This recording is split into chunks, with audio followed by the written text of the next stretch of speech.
Kamen no Ninja Hamaru is an interesting situation.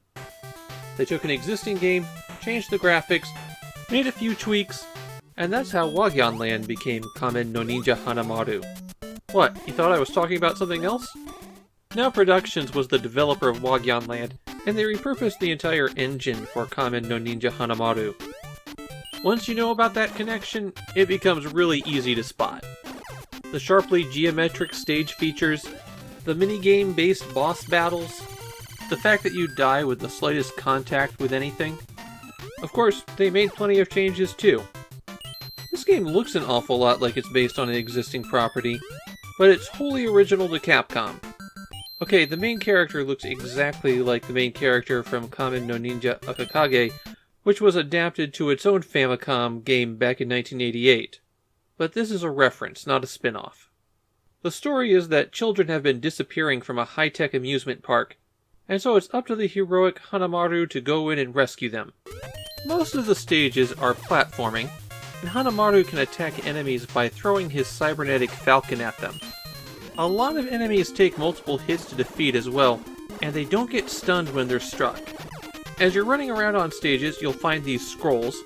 A closed scroll builds up your power meter, and if you attack a large scroll, it will open up to reveal an ability. There's 4 special abilities that Hamaru can learn, and you can only have one at a time. They're activated by pressing down and hitting B. The Thunder and Quake are effectively identical. They destroy all the enemies on the screen. You can also get an ability that extends the reach of the bird, or one that will let you run faster. Those two are not so useful. The thing that I found the magic the most useful for was clearing away tough enemies that were blocking my path. There are places where you have to hit an enemy that's charging at you 4 or 5 times to defeat them, and the magic can take care of that. The other thing that you can collect on stages are tiles. These add special abilities when you get to a boss battle.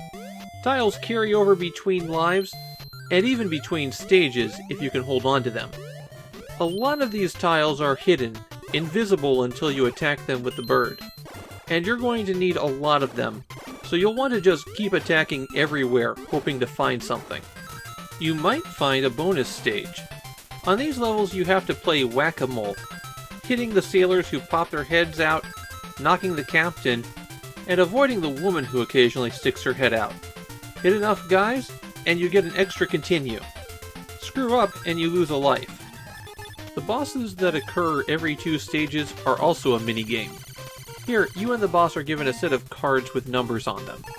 Then the boss randomly selects a card, you pick your own card, and whoever has the lower card loses the difference between them in health. So if the enemy plays a 3 and you play a 1, then you lose 2 health. Falling to 0 health isn't the only way to lose this battle. The first side to run out of cards is also a loser. Your health pool is much larger than your opponent's, and early on it's possible to outlast them. Save your 3s for when they play a 1, and just soak up the rest of the damage. Later on you'll have to start using your bonus cards. The 2 and the 3 double or triple the value of your card. The shield prevents you from taking damage, and the rice ball recovers health after the boss hurts you.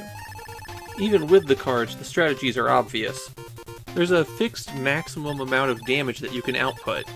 You just need to look at how much you can do versus how much the boss can take, and decide if it's worth spending your precious resources or try to outlast them.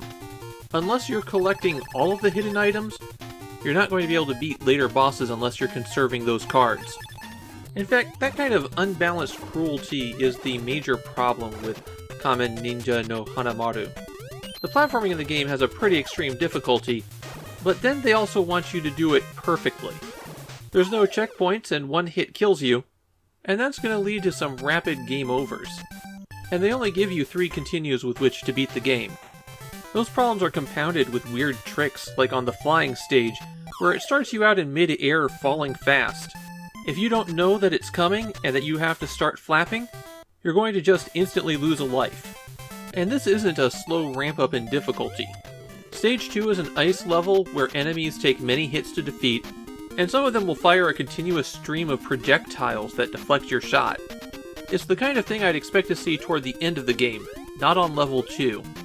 In fact, the brutal difficulty is the second thing that Kamen no Ninja Hamaru is known for. The biggest thing that it's known for, though, is being turned into Yo Noid. Yes, even in Japan. Capcom replacing the graphics for the US release and changing the main character to a villainous pizza mascot is one of those things that's kind of built up to meme status in Japan. So if you find that weird, don't worry, so do Japanese players. I'm of two minds when it comes to Kamen no Ninja Hamaru. The moment-to-moment gameplay is pretty good, but then you deal with stuff like the boss battles requiring that you find a ton of invisible objects, and the severely limited continue system, and it just wears me down. Kamen no Ninja Hamaru is a game that's well made, but it's not one I like to go back to. It feels downright hostile to attempts to play it.